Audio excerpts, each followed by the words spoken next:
Final post के सभी दर्शकों को ज्ञानेश्वर गौतम का नमस्कार। आज अभी हम मौजूद हैं वाल्मीकि नगर से 40 किलोमीटर पहले बगहा के औशानी में, जहां अवस्थित है बीबीएन कॉलेज बगहा, बाबा भूतनाथ महाविद्यालय बगहा। और हमारे साथ हैं समाज शास्त्र विभाग के नंदेश पांडे जी। नंदेश पांडे जी, वित्त रहित महाविद्यालय कि शिक्षकों की जो परेशानी है, जैसे अभी आपको बता दें कि अभी शिक्षकों के सम्मान में फाइनल पोस्ट मैदान में एक मुहिम हम लोग चला रहे हैं, जिसमें कि प्राइमरी स्कूल के टीचर्स, मिडिल स्कूल के टीचर्स और हाई स्कूल के टीचर्स की जो समस्याएं हैं, उन समस्याओं से हम उनको रूबरू करा रहे हैं। वित्त रहित महाविद्यालय में कि क्या समस्याएं हैं, क्या प्रॉब्लम है, इसके बारे में हम आपसे जानना चाहेंगे। जैसा कि आप नाम ही बता रहे हैं, वित्त रहित शिक्षा नीति, तो ऐसी शिक्षा नीति जिसमें वित्त है ही नहीं, वित्त से वो रहित है। जो भी व्यवस्थाएं होती हैं, जो भी कार्यक्रम होते हैं, जो भी पढ़ाई होता है, हम लोग उतना ही करते हैं जितना वित्त सहित वाले कॉलेज करते हैं। यहाँ तक कि सरकार और विश्वविद्यालय हम लोगों से चुनाव के समय चुनाव का ड्यूटी करवाती है। परीक्षा जब बच्चों का हो जाता है तो मूल्यांकन के समय हम लोग से कॉपी का मूल्यांकन कराया जाता है, हम लोग से बच्चों का एग्जामिनेशन लिया जाता है।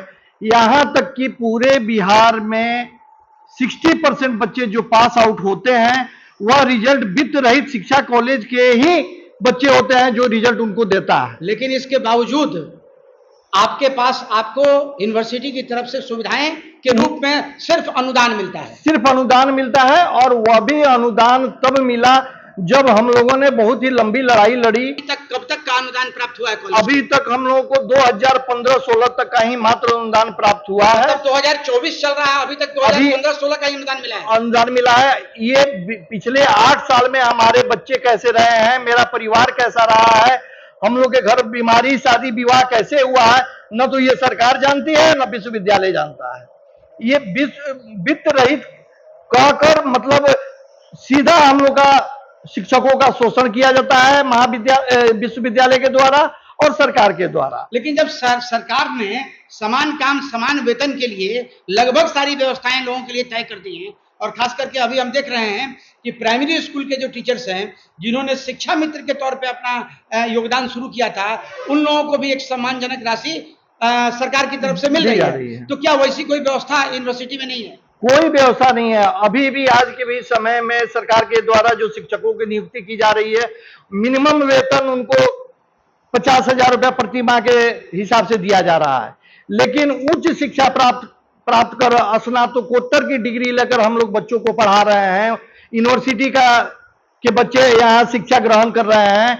उसके बाद भी हम लोग आज भी पैसे दाने के लिए मुहताज है। सरकार हम लोग पर कोई ध्यान नहीं दे रही। सरकार ने जो मिनिमम वेजेज तय कर रखा है, वो अभी नहीं। मिनिमम वेजेज से समाज का जो प्रोफेसर है, जो कि आप ये मान के चलिए कि जिसका पावर एक फर्स्ट क्लास मजिस्ट्रेट से ज्यादा है, उसकी स्थिति एक मिनिमम वेजेज जो मिलता है उससे भी नीचे है। मिनिमम वेजेज एक्ट गवर्नमेंट के द्वारा ही बनाया गया है। उस एक्ट को भी हम लोगों पर सरकार लागू नहीं करती है, ना विश्वविद्यालय लागू करती है। ये तो हमारे महाविद्यालय का जो आपस का हमारा जो व्यवस्था होता है, जो हमारा शासी निकाय है, जो हमारे सचिव हैं, अध्यक्ष हैं, इन लोगों के द्वारा कॉलेज के जो आमदनी होती है, उस आमदनी से हम लोगों को जो थोड़ा बहुत पैसा मिलता है, जिसे हम लोग और हम लोग के बच्चे और परिवार अपना गुजर बसर करते हैं। आप देख रहे थे बीबीएन कॉलेज बगहा के शिक्षक की स्थिति, और हम आपको बताएं अभी हम कुछ और शिक्षकों से मिलेंगे, उनसे भी बात करेंगे। और ये पहली बार ये प्रतीत हो रहा है कि जो स्थिति प्राइमरी स्कूल के टीचर्स की है, उससे भी ज्यादा बुरी स्थिति वित्त रहित अनुदानित जो कॉलेजेज हैं, जिनको एफिलिएटेड कॉलेज का दर्जा तो दिया गया है, लेकिन सुविधाओं के नाम पे प्राइमरी स्कूल के टीचर से भी उनकी स्थिति खराब है। बीबीएन कॉलेज बगहा के टीचर्स रिप्रेजेंटेटिव, जैसे अभी आपने एक शिक्षक का दर्द सुना, क्या स्थिति है वित्त रहित एफिलिएटेड कॉलेज? कहने को आप प्रोफेसर हैं, लेकिन आपकी हालत चपरासी से भी ज्यादा बदतर है। हम उसी महाविद्यालय में हैं और यहाँ के जो टीचर्स रिप्रेजेंटेटिव हैं, हम उनसे बात करते हैं। सर, ये जो सिचुएशन है, ये जो स्थिति है, जी, क्या लगता है आपको कैसे सुधरेगा ये सरकार से हम लोग को जो उम्मीद थी, अगर वो सैलरी के रूप में कुछ इंक्रीमेंट करें, सैलरी की व्यवस्था करें तो सुधर सकती है। लेकिन काम ज़्यादा हो रहा है, जैसे कि एक टेक ओवर कॉलेज है, कंस्यूमेंट यूनिट है, उससे ज़्यादा काम हम लोग को करना पड़ता है, हमारे सारे स्टाफ करते हैं, लेकिन सैलरी के नाम पर उस तरह की कोई चीज़ मुहैया नहीं हो रही है। सैलरी के नाम पे सिर्फ अनुदान मिलता है? बिल्कुल अनुदान मिलता है, और लोकल स्तर पर, कॉलेज स्तर पर जो भी थोड़ा बहुत हम लोग को महीने में जो पारिश्रमिक मिल जाता है, उसी से हम लोग का परिवार आपने चलता कब है। ज्वाइन किया था? हम भी 1995 में किए थे। तो अब तो आपके रिटायरमेंट का टाइम आ रहा है। हाँ, अब तो बस चंद महीने हैं बस। तो पूरी जिंदगी आपने गुजार दी बच्चों को पढ़ाते पूरी हुए, लेकिन जिंदगी। सरकार की तरफ से कोई मतलब कोई सुविधा आपको नहीं मिली? जी नहीं, पूरी जिंदगी हमने दे दी इस कॉलेज को, लेकिन बदले में हमको कुछ नहीं मिला। हमारे साथ हैं हरिशंकर तिवारी जी, ज्योग्राफी डिपार्टमेंट के प्रोफेसर हैं। 1994-95 से विश्वविद्यालय को अपनी सेवा दे रहे हैं, इस महाविद्यालय को अपनी सेवा दे रहे हैं। 2026 में इनका रिटायरमेंट भी है। आइए सुनते हैं इनका दर्द। महाविद्यालय में हम लोगों ने तन मन से अपना पूर्ण योगदान दिया है। आज तक जो उम्मीदें हम लोगों ने लगा करके सरकार से रखी थी, गवर्नमेंट हम लोगों के लिए कुछ करेगी, हम लोग कुछ कर पाएंगे। आज तक हम लोगों ने महाविद्यालय में जो किया, वे बच्चों के जो रिजल्ट आए हैं या जो विकास हुआ है, इसको देख करके सारी जनता जो है वह समझ सकती है। उसके बाद भी गवर्नमेंट जो है इस उच्च शिक्षा पर कोई सर, रिजल्ट तो लेकिन महाविद्यालय का बहुत बढ़िया है। रिजल्ट तो यहाँ गवर्नमेंट कॉलेज से भी अच्छा रिजल्ट होता है यहाँ का, क्योंकि यह यहाँ के शिक्षा प्रवीण शिक्षकों का जो है मनोयोग से काम करने का परिणाम है। फिर भी हम लोगों के कार्य को देखते हुए भी यूनिवर्सिटी यहाँ जो है भारत सरकार या बिहार सरकार इस पर कुछ कर नहीं पा रही है। इसे बहुत शिक्षक समुदाय में जो पूरे मनोयोग के साथ पढ़ाने के बावजूद रिजल्ट कंस्टिट्यूएंट कॉलेज के रिजल्ट से ज्यादा अच्छा होने के बावजूद महाविद्यालय की हालत इतनी खस्ता है कि अनुदान की राशि भी 2015-16 तक मिली, उसके बाद आज तक नहीं मिली।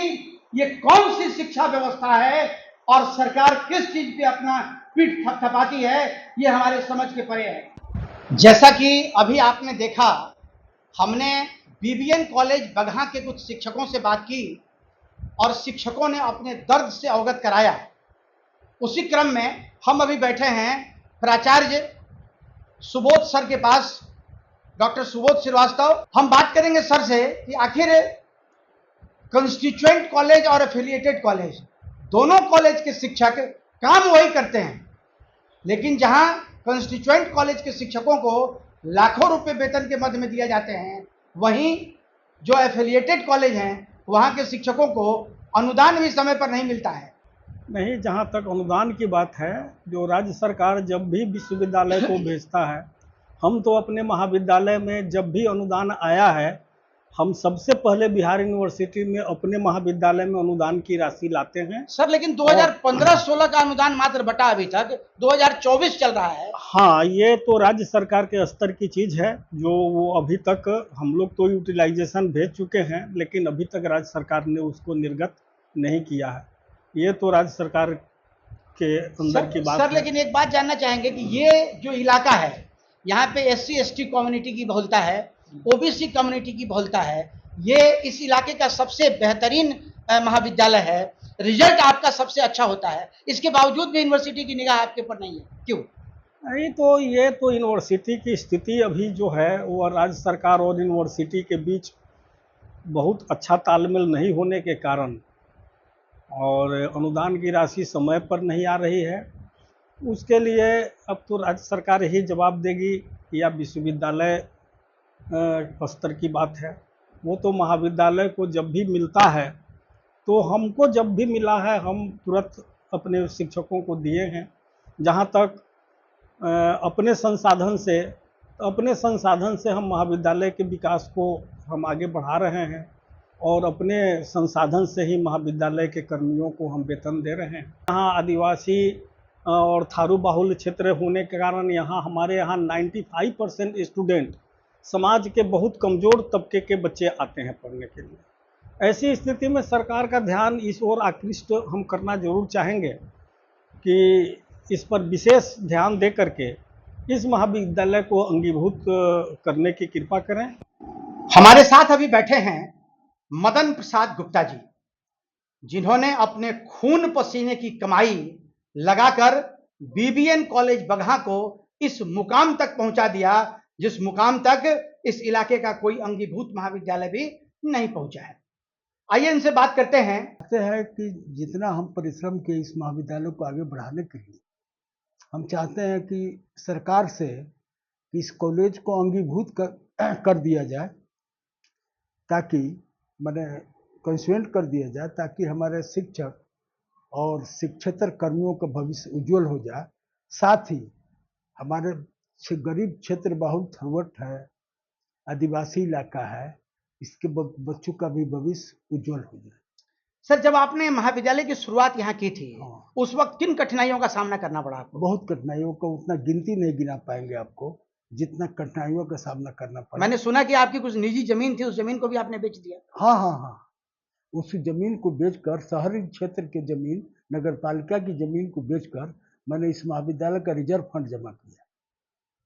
अच्छा। हाँ, और ताकि तब उसके बाद जो है सो महाविद्यालय अभी इस लेवल पे पहुंचा है। हाँ तो आज महाविद्यालय को आपने जिस लेवल पे पहुंचा दिया, हाँ, तो आंतरिक खुशी होती है आपको? बहुत, कि जो मेरा लक्ष्य था हाँ। वहाँ तक हमने पहुँचा दिया। अब हमारा सरकार से गुजारिश है कि कम से कम एक बार महाविद्यालय की तरफ देखे और कोई जांच करा के इस महाविद्यालय को कंसुएंट कर दे। तो साथियों, देखते रहिए फाइनल पोस्ट, और हाँ, हमको सब्सक्राइब और लाइक करना नहीं भूलिएगा।